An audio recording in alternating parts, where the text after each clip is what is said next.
La réouverture des maisons closes. Bruno, c'est vous qui êtes le premier client de cette réouverture. Bonjour Bruno. Bon, je serai à la hauteur de vos attentes. Alors, bonjour Brigitte, merci Arthur aussi d'être là, bonjour, de Bruno. m'avoir invité de cette émission. C'était pas prévu, parce que bon là j'ai eu l'invitation ce matin. Mais bon, c'est bien l'imprévu qu'on s'est pas prévu. Donc, alors c'est une question. Faut-il rouvrir les encloses? C'est vrai que c'est une question complexe en fait, parce que forcément c'est une réponse binaire, oui ou non. Et en plus, ça dépend si on pose une question à un homme ou une femme. Donc, on n'aura pas forcément la même réponse en fait. Moi, ce que je considère, en toute transparence, je vais être clair avec vous, je pense que c'était une erreur d'avoir fermé les maisons closes après 45. Je pense que elles ont un rôle à jouer essentiel au sein de la société. Ce qui est bien, c'est le fait que si on met en place une législation pour qu'on puisse faire évoluer les choses, pour pouvoir évoluer réouvrir ces maisons closes. Premièrement, est-ce qu'on peut simuler comme aujourd'hui? Déjà oui. Bruno, moi je me suis évidemment beaucoup intéressée sur le sujet. J'ai lu beaucoup sur comment ça se passait à l'époque. Si on les rouvre, il ne faut pas les rouvrir dans les mêmes conditions parce que c'était franchement pas terrible pour les prostitutions. Il faut que ça soit encadré par des médecins, par des psychologues, enfin des personnes qui sont capables de pouvoir encadrer ces personnes qui travaillent dans de bonnes conditions, parce qu'actuellement, je pense que comme tout le monde le sait, il ne faut pas être naïf. Elles travaillent dans des conditions parfois déplorables. Et le fait de pouvoir encadrer certaines, mais bon, on sait très bien comment ça se passe. Bon, faut pas. Voilà, moi, je suis sur Paris. Bon, je vois à peu près comment ça peut se passer. Oui, mais sur Paris, beaucoup de prostitution qu'on voit dans les rues, dans les alentours de Paris. D'ailleurs, on les voit pas tellement dans Paris. Ouais. C'est de la prostitution sous proxénétisme. Hein. Oui, mais bon, c'est des réseaux des réseaux. Oui, mais là, vous inquiétez pas, celles-là, les pauvres, elles se retrouveraient pas dans les maisons. Hein. Bah oui, mais bon, après, je pense que de toute façon, faut encadrer. Je pense qu'il faut que la législation puisse évoluer, parce que je pense que ça permettrait aux femmes d'être moins soumises à des violences liées à ce type de prostitution un petit peu sans limite, sans encadrement bien spécifique. En plus, vis-à-vis du client, ça permet aussi de sécuriser sur le plan médical. Donc je pense que c'est un moyen aussi de pouvoir cibler un petit peu ce genre de personnes. Pas moi, après c'est une question de oui, mais dites ce que vous pensez et puis on va réagir. Moi je pense en plus, le fait qu'elles soient encadrées, elles seront rémunérées, elles participeront un petit peu au tout système social, elles auront une reconnaissance, une retraite, c'est un moyen pour elles aussi d'être reconnues dans ce qu'elles mettent en place aujourd'hui. On pourrait leur donner un statut de fonctionnaire, vous voulez dire?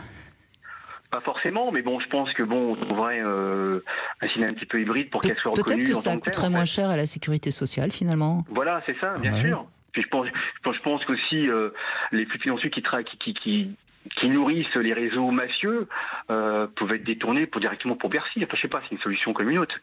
Mettre en place une forme de prostitution légale, je sais pas, c'est une façon de voir les choses. Ah vous faites de la politique, Bruno, vous avez trouvé un sujet formidable pour réduire la dette de la France. Voilà, ça en fait partie. D'ailleurs, en plus, c'est pas en même temps, je dis oui, c'est parce qu'en même temps, on se réveille. Non, mais on plaisante un peu quand même, soyons. Mais il faut plaisanter sur ce sujet, sinon. Là-dessus, oui. En plus, ça touche l'intimité, comme vous le disiez, donc c'est extrêmement délicat. Donc la réponse, forcément, elle est délicate. Et dans ce cas-là, je pense qu'il faut être clair, il ne faut pas être naïf. En toute transparence, il faut, à mon avis, à mon sens, réouvrir. C'est vrai qu'on va s'opposer à certaines associations féministes qui considèrent que l'homme est un prédateur sexuel. Dans des clichés un petit peu classiques. Il faut briser un petit peu ces clichés habituels. En fait. Oui, mais on a quand même un petit problème, Bruno, c'est que quand on les questionne, ces prostituées, les 3/4 n'en veulent pas de cette réouverture des maisons closes. C'est ça un peu peut-être le problème. Elle veut gagner en indépendance, je vous en prie. On peut comprendre, mais je pense qu'on peut avoir un système mixte, un système de personnes qui veulent travailler en libéral, entre guillemets, avec en plan des cotisations, et d'autres qui seront, si vous voulez, salariés, si on peut dire, dans une maison où l'objectif est un petit peu de contrôler un petit peu sur le plan médical, sur le plan psychologique, cette situation qui parfois est un petit peu délicate, où ça va. Je pense que le système qu'on voit un petit peu à l'étranger, notamment soit en Belgique ou aux Pays-Bas, en Espagne, en Suisse surtout. En Suisse, je crois que ça marche pas mal. Oui. Donc, mais je pense que visiblement, il faut qu'il y ait une volonté politique pour légiférer. Je pense que les politiques sont pas assez courageux pour le faire pour des raisons que vous savez très bien. Pour le bulletin de vote du votant, ça a une incidence énorme. Donc pour eux, ils préfèrent rester un petit peu dans le flou. Je pense que le fait de ne pas se prononcer, de dire en même temps, on préfère à ce moment-là verbaliser ou sanctionner. C'est vrai que ce serait intéressant sur un plan sociologique de faire un sondage par rapport à référendum. Je pense pas. Il y a des référendums plus importants à faire que celui-là. Non, ce que je veux, excusez-moi de vous couper, Bruno, mais sur un plan, vous votez où, à droite, à gauche, extrême, etc. Est-ce que vous êtes pour la réouverture des maisons? On serait peut-être surpris d'ailleurs. Oui, alors. Attendez, on va laisser Arthur s'exprimer si vous voulez bien. Oui, non, sur le sujet politique, en fait, il y a une modification de la Constitution qui a eu lieu, qui a été votée par le Parlement, notamment à l'Assemblée nationale, pour justement conférer de façon constitutionnelle au fait de la prostitution quelque chose comme une atteinte à la dignité de la femme et quelque chose d'impossible. Ce texte a été voté, je l'ai suivi en direct, ce texte a été voté à l'unanimité des députés. Il n'y a aucun député qui a osé s'opposer à ce texte. Donc, d'un point de vue politique, aujourd'hui, je dirais le débat, aujourd'hui, il est plié. Il n'y a pas un seul député qui a le courage d'aller sur le sujet. Sauf qu'il y a 2 ans, j'ai été invité à l'Assemblée nationale pour débattre justement sur qu'est-ce qu'on pourrait faire, quel statut pourrait-on donner aux prostituées. Donc, bien sûr. Mais il faut voir le système français, non? Il faut voir le système belge, le système... En Suisse, je crois, je ne sais pas si... Arthur, c'est pas mal. Ça fonctionne. Oui, non, mais ça fonctionne en Allemagne aussi, mais je pense qu'aujourd'hui... Donc pourquoi prendre un modèle? Attendez, laissez Arthur un peu s'exprimer.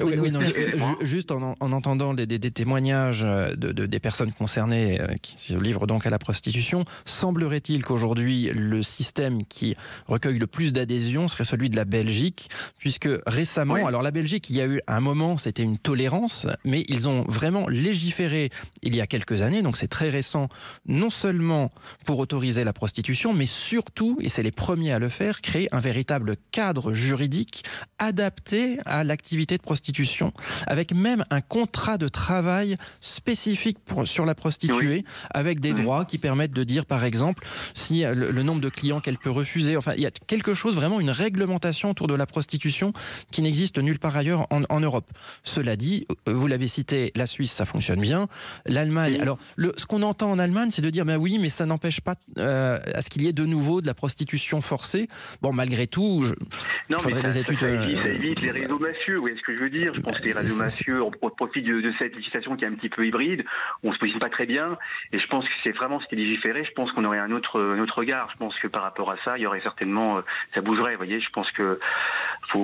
après, Non, mais la lutte contre les réseaux mafieux doit évidemment être une totale priorité dans ce système. Et ça doit être pour moi... de mettre en place des structures adaptées qui sont donc contrôlées, ça permet de mettre un petit peu des pare-feux pour éviter que ça...